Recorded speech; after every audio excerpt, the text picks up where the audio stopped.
Welcome to the LDA Podcast, a series by the Learning Disabilities Association of America.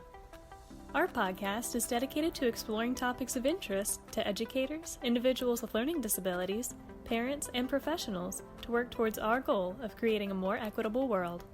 Hi, everyone. Welcome to the LDA Podcast. I'm here with Dr. Toby Tomlinson Baker. She is an adjunct professor at California State University, Los Angeles, and a special education coordinator for Los Angeles Unified School District. So Toby, thanks so much for being here. Thank you so much for having me today, Lauren. So to kick off, could you tell us a little bit about yourself and your experience with learning disabilities and writing? Yes, so this is such an interesting topic. As a teacher, former teacher, professor, now I'm kind of the coordinator for more than 1,200 IEPs with Los Angeles Unified School District. But this is such an interesting topic because there's so many teachers who struggle with teaching students with disabilities how to write. And so that's, one of the areas that I teach. I actually teach at California State University, Los Angeles, and I teach a couple different classes. I teach in the curriculum and development, I teach a speech and language class that's geared more towards communication for students with disabilities. And then I also teach a writing component of that for the curriculum and development, how to teach teacher candidates, future teachers, how to teach writing to students with disabilities and to students in the general education curriculum as well. So it's for everybody, but I do teach a specific writing area. And what I found is that a lot of the teacher candidates, it's hard for them to figure out what they know how to write themselves, but they don't always know how to incorporate the pedagogy, the teaching aspect of it. So, and then I taught with LAUSD in a special education, special day class setting in the primary and elementary, second and third grade for 10 years. And before that in Philadelphia, I taught for 3 years. So I have 13 years teaching experience, but now I'm moving that more into the administrative area of overseeing all of the IEPs and the compliance. So I'm the person on campus who goes to all the teachers and says, why isn't this IEP done? You didn't do it correctly. Let me help you. So that's kind of what I'm doing right now, and I'm training teachers. So, but that's just a little bit about what I'm doing right now. And yeah. A lot of great experience. Thank you. Is dysgraphia, it's probably the most popular to be talked about when we're talking about learning disabilities that affect writing. But is dysgraphia the only learning disability that can impact writing? There's a number there. It does. That's one of the strongest that impacts dysgraphia. There are. I actually have a learning disability myself. I actually have dyscalculia, which is math. So what the thing about learning disabilities is when you have there's a huge discrepancy, and I've seen this as a teacher when I taught students with disabilities in the classroom. The students had a huge discrepancy. They were either really, really, really strong in math and terrible at reading and writing, or vice versa. So I'm really strong in linguistics. Reading and writing were always my strong points. So I'd have like an A in English and a D in math. And people would say, well, how come she's so good at, in this area and gets hundreds on her spelling tests and is able to, has a huge vocabulary and, but then it was really hard for me to do algebra and calculus, and it was just hard to do all of those. I actually did okay in geometry because it was visual. And so The same thing goes for students who struggle with writing. If they, I know somebody who, it wasn't me, but I know somebody with a learning disability who had mirror writing. So she would write the letters backwards. As far as dysgraphia, the thing is it goes when I teach in my course at Cal State is that students who are writing, if they are not able to decode words, it goes hand in hand with reading. When you have a reading assignment and they read a passage and then they have to write about it, for example, if they're doing the animal unit and they read a passage about animals, about the tundra, and they have to write about the snowshoe hare, and then they have to write about that. Going from hearing a story to writing 3 sentences is a huge problem when they have to talk about, do they know their digraphs, blends, diphthongs, their short vowels, long vowels. These are things that first graders learn. But what we're finding is that sixth graders still don't have all of those skills. They haven't learned them. And there's one of my teachers from 20 years ago said, don't memorize something, learn something. So you need to have that, and that goes back to the foundation. So they have that saying, reading to learn, learning to read. Learning to read, you're learning to read K through 3, and then after 3rd grade, essentially, you're reading textbooks and the other content areas in order to learn the curriculum, to learn and pass your grades and get to graduation.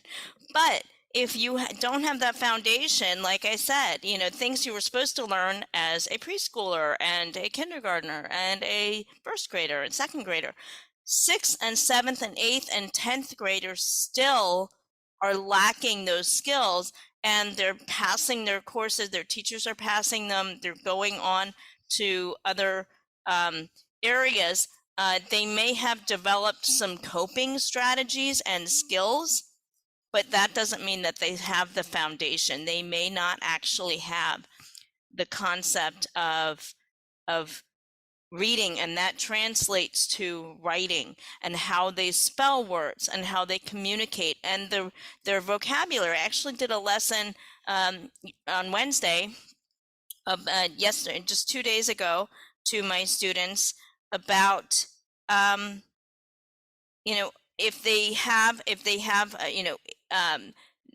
what's the difference between a diphthong and a digraph. And even they were like, wait, I have to remember this. And these are adults who are like, well, wait a minute, how do I define that? If you don't have that concrete example, or you're not quite sure, how do you pick up a pencil and just start writing it? And, what's the difference between, an OI and an OY, and what are those? What does that mean? What is that in the language? How does that, if they haven't learned that part of sentence writing, even with reading, but then with writing, to translate that, okay, I sit down, I have to write a paragraph. I asked an adult the other day, what are discourse markers? They had no idea. They had no idea. Okay, so I was teaching writing, and I said discourse. Additionally, furthermore, what does that mean when you you say something, and then you take a breath and you add a discourse marker? Therefore, so they may use these in everyday language, but they don't know the writing concept, the actual description, and so that's one thing that I found is lacking with students with disabilities, is that they don't have that foundation. They don't have those skills with sentence writing and therefore paragraph writing.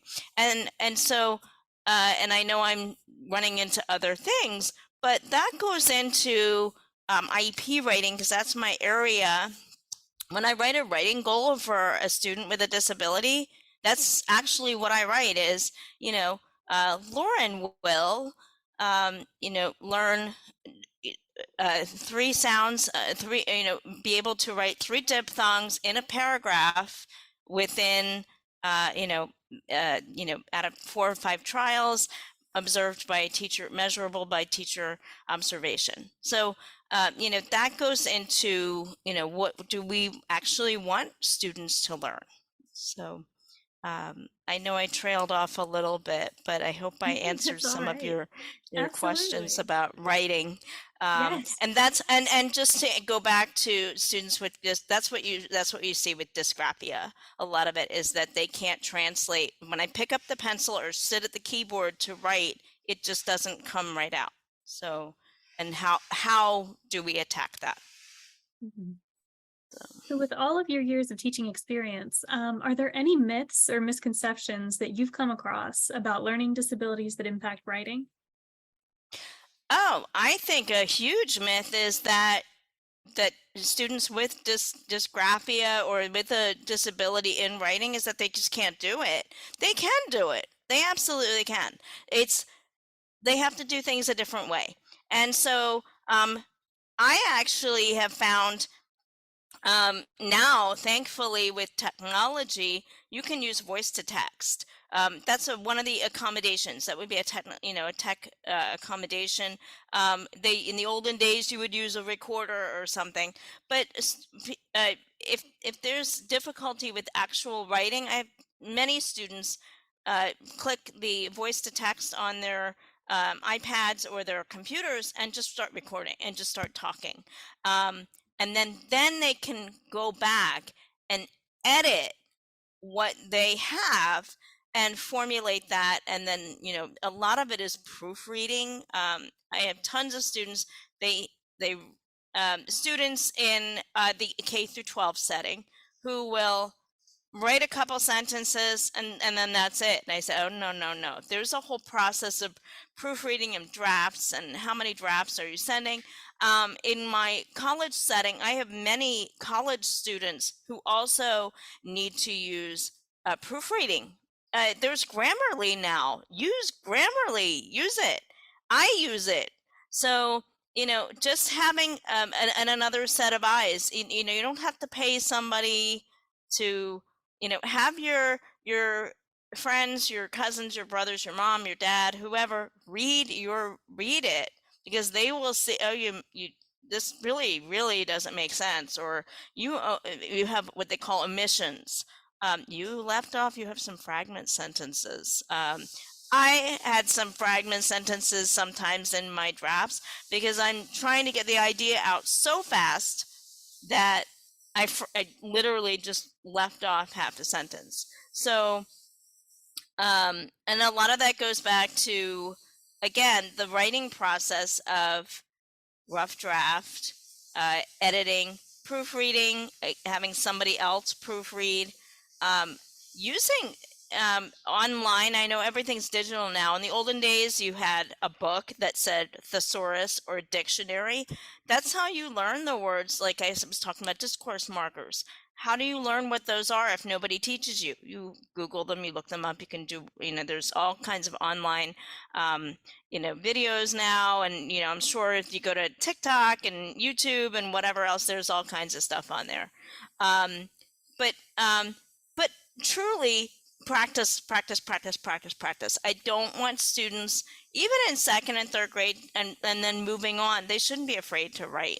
That's one of the biggest things, is there are other ways to write than just sitting at a computer and cranking out the best thing you've ever written. It's going to be terrible. And then you go back and fix it and make it less terrible. And then you go back again and read it again and read it again.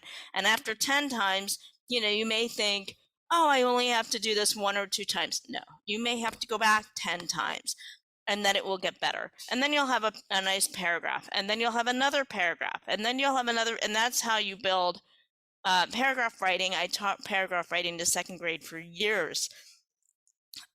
Just knowing, main idea and detail. That's how, you need to connect that with, what am I truly trying to say? Because I think a lot of times people with disabilities, myself included, um, put things in different orders when they're writing. They may put the main idea at the end by accident because they think that's the conclusion when really it's the introductory sentence. You know, they say all these details and then put the main idea at the bottom when really it should be at the top. So, you know, that's something that, you know, there are graphic organizers. I love graphic organizers. Google graphic organizers, Venn diagrams, those are also really great for compare and contrast, comparing ideas. If you're writing about, you know, two things or three things, you can use a Venn diagram. And so there's all kinds of tools that should be used in writing, and an effective teacher knows what the tools are, knows how to use them, knows when to introduce things, and knows throughout the year which units to be teaching so that by the end there's a whole picture of what the student has learned.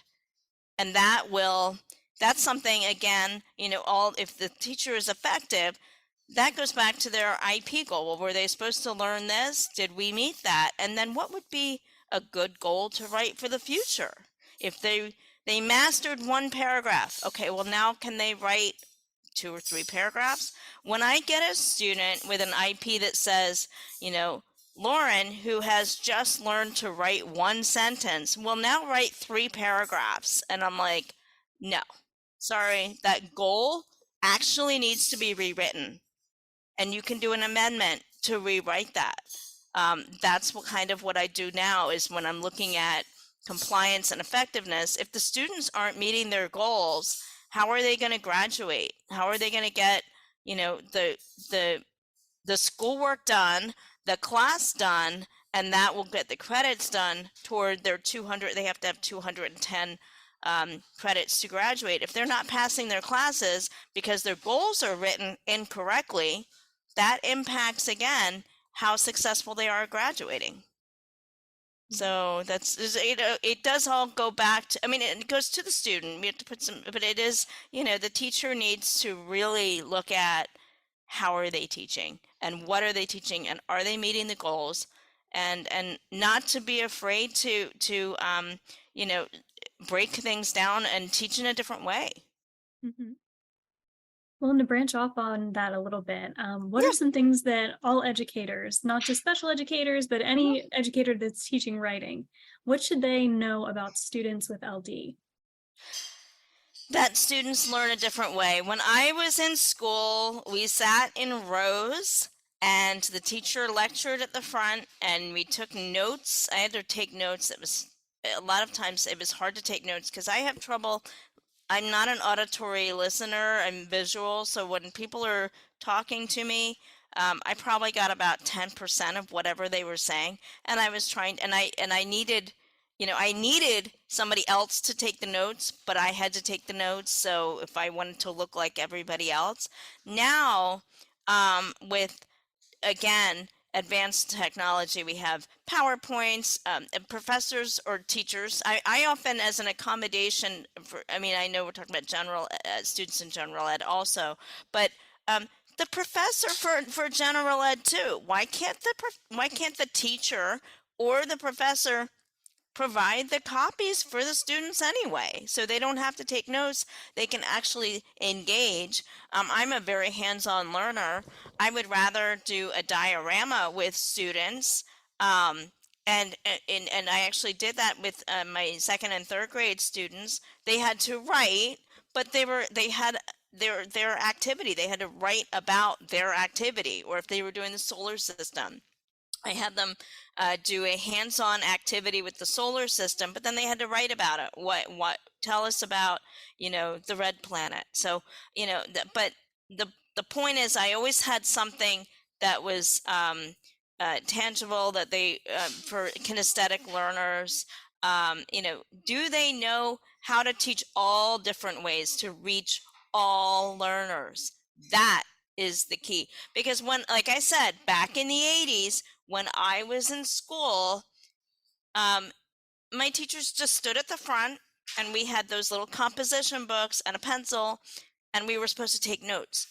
and I had no idea what I was supposed to be writing. I just didn't. I'm like, do I write everything down? And there are people who do that. They don't know what to, what's the main idea. So they write everything down and they highlight everything because they have no idea. It shouldn't be that way because you're so worried about getting it right that you're not actually listening to the content. Meanwhile, where's the visual that goes with this content? Where's the activity that goes with the, where are the other types of learning that go with, just the auditory talking. There needs to be doing. I learned by doing. And so, recently I've started a new position. I until I can, and I can look at PowerPoints. I get these PowerPoints with like 57 slides until I just leave the slides and just have to go do it. And then, oh, you know what? Oh, I messed up. Oh, go fix it. Okay, so I made a mistake. Okay, next time I'll know not to push that button, push this button instead. So, but I learned by doing. Again, everybody learns differently, and there have to be different ways. The teachers, for all students, students with disabilities and students in the general education population, we call them non-disabled peers. All students learn differently. Even if they don't have a disability, they all learn differently. So the teacher needs to know that in order to reach all students, we have to use all different modalities. Well, in addition to some of those different modalities of teaching, are there other classroom strategies that either you've used or you've seen be successful that can benefit all writers? Yes, I have used like every morning when I was a teacher, and I've recently, like I said, I was in the classroom for 10 years with students with, I actually had K for K1, 2, 3, and sometimes a fourth grader. But I had a range, and then I had second and third grade for the last 5 years. I always started. First of all students with disabilities seem to believe, which I think is not true, that writing is the hardest thing. It's easier to have a story read to you than it is to actually write. I knew as a teacher that my students came in early in the morning. First thing I did was writing. The reason why is because I wanted to get the hardest thing over with first. And maybe you can say, oh, that's so negative. No, it's not, because it's realistic in the sense that we're going to get the hardest thing, and then after that everything is a little bit, it's easier to do. We did and that goes with your schedule. We did social studies and science in the afternoon because that was a lot of kinesthetic hands-on. We did a lot of but the writing, do that first thing from 8 to 8 between 8:30, 8:30, 9 o'clock, get that done. Why? Because the students are fresh in the morning, they can focus. And then when I'm teaching about, I go back to language arts, the blends, the digraphs, diphthongs, and the R control vowels, or whatever I'm teaching, that connects with, okay, well, what are you writing? Let's do this. All right, now we have the rest of the day. If it takes you longer, that's okay. So I had students who would start at 8 o'clock in the morning and then take a break and come back to it at 11:30 or 12 o'clock or something, or maybe 1 o'clock in the afternoon before they went to something else. You can break up activities. The thing about writing is, and I would always start it on, if I wanted something done by Friday, I would start it on Wednesday writing, WW. So we'd start on Wednesday. That way, if they started it, they just did their rough draft, because there's so many parts to writing. If they just started their rough draft at 8 o'clock in the morning and they were like, I'm done, I'm having the worst day, or whatever it is, even for students who don't have disabilities, have a specific time, have it be the same every morning, 8 to 9. That's when we do our writing, and they knew that. So I actually had one student who would chronically come in late because he thought he would miss writing, and I'm like, oh no, you can start it whenever you come in. So but have it be the same time, have it be so that they're in a routine, and have the expectations. Okay, you're just going to do a rough draft. So if it's all messy and sloppy copy, that's fine. And then by Friday afternoon, it should be done. Because then Friday afternoon we do, fun Friday stuff with it, if we're doing library or some kind of a fun reading activity or an arts and crafts or something. Get your writing done first, because the last thing you want to do is do the fun stuff first. Oh my goodness, no, that's classroom management. No, no, no, no. Get the hardest stuff done first, and then they can sort of earn the fun stuff later. And so that's why, if they, across the board, I found that students with disabilities, they've never been attracted to writing. They'll do it, and some of them are really great writers. I had a young woman she was a second grader, a cute young girl, yeah, pigtails and so forth, wrote a wonderful Halloween story. Her mother couldn't believe that she was such a great writer. I said, yes, she is. And then she would get her writing, and then she'd draw a little picture with it. But we got it done early, so that in the afternoon when we did arts or music or library or something else, it was done. Consistency but flexibility. So and even in general ed, you want to make sure teachers who are general education teachers know that they're going to learn different. Not everybody's going to learn the same. I have a word wall, so that when supports independence, in the sense that they don't always with the sight words. So if they struggle with remembering, that a lot of them had memory, they didn't have their impact of disability was that they couldn't remember the words as frequently. So if I had them posted, it wasn't a test, so they're able to use that while they're writing. So I have a writing board with just these sight words that then they can just write. And then also I would always have for writing particularly, I had a visual of the actual steps, so that there were 6 steps, let's say, that were proofread, rough draft, sloppy copy, then editing, proofreading, and have publishing. I think publishing also, the very last step was publishing. Publishing can be putting it on your writing wall.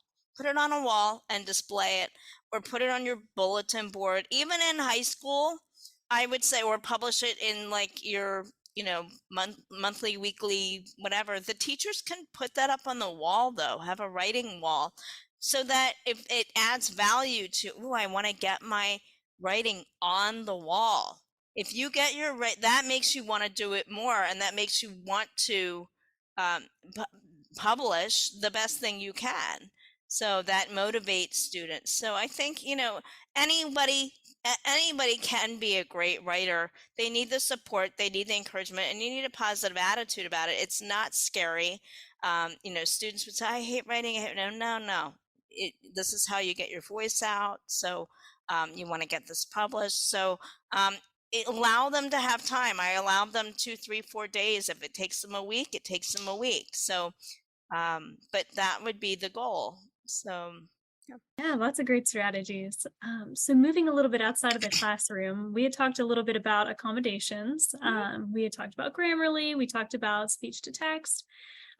So what are some accommodations that are available to employees that have learning disabilities that impact writing, or just adults in day-to-day life? I think, well, first of all, it depends on the work setting. More and more people are working at home now, but like we said, there is Grammarly. But aside from what a writer can find right online, somebody who's writing just an email or writing something for work, if they do work for, if we're talking about like a company, or if they're talking about if they work for they're writing some sort of 5 to 10 page proposal or something. First of all, that goes back to what were their writing skills.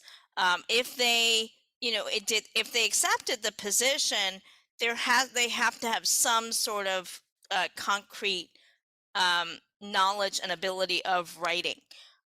However, what we're finding now is there are a lot of high school graduates even that are very good in math and science and computer science, that may not actually be really great, solid writers. Again, that go back to, well, where am I now? What do I need? Even applying for, go back to applying to college. If you went to, I mean, some high school graduates are not going to college now. So they're not having to do writing samples and filling out applications and so forth. Um, Plain old, get a study buddy, get some help. If you need help with write, like I said, have your mom read something, have your dad read something, have your cousin read something. If you have something that you have to do, if it's for a job, most often, if you are a college graduate, you've had to write something during college, whether it be a 2-page paper and you went to the writing center. There's writing centers, there's assistants at college. If you have a disability, you can go to the Office of Accessibility or Disability, and get support that way. But you can also use your computer, use the tools that are on the computer, like Grammarly, or there's other assistants for that. But there's nothing better than just having somebody actually read what you've written. Now, if it's a 10-page paper, somebody might not want to read a 10-page paper. You can always get an editor, but you don't always have to do that. If you work in a group of people or somebody's in your class, if maybe you buy them a cup of coffee and say, can you read this for me? I just want to make sure that I didn't miss something. You never have to self-disclose if you have a disability. You can always, be very creative. And just say, you know what, I want to make sure it's right. I'm a perfectionist, and people understand that. So, if you're writing something, you're working for a company, you should, they'll probably ask you this when they interview you, do have the ability, it'll say, do you have the ability to do the assignments? If it's a lot of writing, they're going to expect that you're able to do that. There's nothing wrong with asking a buddy at work for help, even going to your supervisor and saying, like, here's a draft of my of this, and just say, are these the expectations? Do you have a model for the expectations? They're gonna have a model if they are hiring, they're gonna have models. When I wrote my dissertation at Pepperdine, the first thing, it was it was a 4-year program. When we were all starting, we said, oh, how do we write a dissertation? The first thing they said is, like, duh, head slap, go read some dissertations and see how they did it. Go Google them. And we all kind of went, oh yeah, no kidding. So obviously that's how we learn. You learned by doing it. Okay, go write a chapter and see if you can do it. So that's, again, if you're in college and they say, you have a professor who says you have a 2-page paper. My students at Cal State, I have them write a 8 to 10-page paper for their final paper. And that seems like a lot, but once they break down once they start handing it in, I always give them a model. And I always give them a template, I take out the names and specifics and so forth, but I always give them a template because I needed that and I know how it feels when you don't have what you need. So I always give them a model. If the professor or the teacher or your boss doesn't give you a model, you can literally go at, is there a template that I can model so that I can make sure that I'm presenting the work that I need to? And just ask them, and you can even just, it's always hard when you're new, but tell them, I want to learn from you. You're my mentor. If you sometimes if you butter somebody up, they say, oh, they want to be just like me. So here's what I did. And you can ask them, well, what did you do when you were first new? And that will, how did you write when you first, where did you learn to write? People love talking about themselves. So, that's another way to, if you have a boss and you're in that position and you're not in school, you still have to have a mentor. So you have to have somebody that's going to help you, or if it's a buddy. So that's what I would do. But like I said, for my students, I give them so they don't have to ask me. I already give it to them. When you're at a job and somebody says, okay, here's 20 proposals. We need you to write number 21. The first thing you should do is, instead of, quote, bothering your boss, look at the other proposals and see how they did it. And you can model that, or you can say, you know what, can you email this to me? I would like to look at this. This is great, So yeah. Absolutely. I hope that answered some of your question. That No, question. definitely. That's a Yeah. lot of great advice. And Thank you. well, speaking of advice too, what advice would you give to individuals with LD who are currently struggling with writing? Anyone in particular, adults or young students? I will say, for adults, like I just said, first, you know more than you think you know, and you've written more than you think you've written. Don't be afraid to ask for help. And just like I said, when you're starting something new or you're starting a new program, look at what's already there, and you can make it better. Or and have a mentor or a helper. See what they were doing. See what they're doing. For young students, and I will even say, I know we didn't talk about this yet. I'm going to throw in, I live in California, and we have a lot of English language learners who don't know how to write and struggle with writing. So young students, when they first come here, and if they're learning 2 languages, I actually published a paper about assessing students and writing and reading and writing and linguistics for students who are English learners. It's a whole different skill set for a teacher and the student. But the student comes here. I worked actually with a couple months ago. I worked with a new, we call them newcomers, she was from Mexico, had a whole different, you have to remember, they have a whole different background, had never gone to school, so did not, even at age 9, we're assuming that they know stories like Cinderella and Jack and the Beanstalk. Had never had anything prior to that, and had no concept of American stories, or of English language stories. And so that's a challenge. That's just a challenge. I'm throwing it out there. When teachers expect students to just start writing, they need to keep that in mind, that there's students with disabilities, students with English language learners, and then the combination of the student with a disability and an English learner with a disability.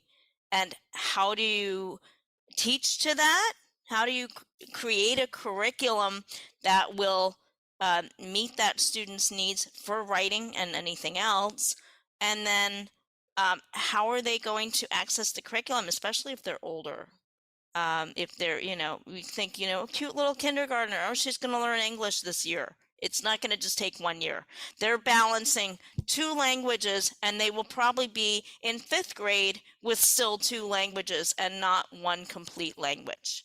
And that's just something that all educators now have to be mindful of, that since we are including all of those students, you can't, you can't, you can't just say, oh, I don't teach those students. You have to. So how are you going to change the curriculum and add to the curriculum and develop, and again, go to your coworkers, ask, well, what's already been done? How can I build on that? So that's one thing educators need to be mindful of. But adults and writing, it's, I think, adults and writing, when you get older, if they started and let's say they're not an English language learner, again, if you have, build on what you already know, ask for help. If your parents aren't strong writers, ask somebody who is a strong writer. You can always, there are, there's tons of resources for writers. There's, you can also Google. You can also go to well, first of all, if you're at a college campus, there are resources there, but you can also Google resources in your neighborhood. You can also Google disability. There's, the National Organization on Disability. There are groups and neighborhood groups and organizations that support writing. The national, there's an English national organization. It's a National English Writing Organization, NTCE. And so there's different organizations that could also support people with disabilities who have disabilities and writing. But when it comes down to it, you just don't be afraid to ask, and don't be afraid to get it wrong too. If you write something, again, if you go through the steps of drafting, proofreading, I always have my students send me drafts, because then I can send it back and say, fix this, fix this. With my dissertation, I had an editor and a publisher ask for help. So they need to, and just getting over your pride too. That's the hardest thing, I think, for people, is to say, I'm not a great writer, I need help. That's the first step in having successful writing. Absolutely. Well, Toby, thank you so much for sharing all of your expertise and experience with us. We had a really great conversation. So glad to have you on again. Thank you so much for having me. I appreciate this. And thank you. I look forward to seeing you again and speaking with you.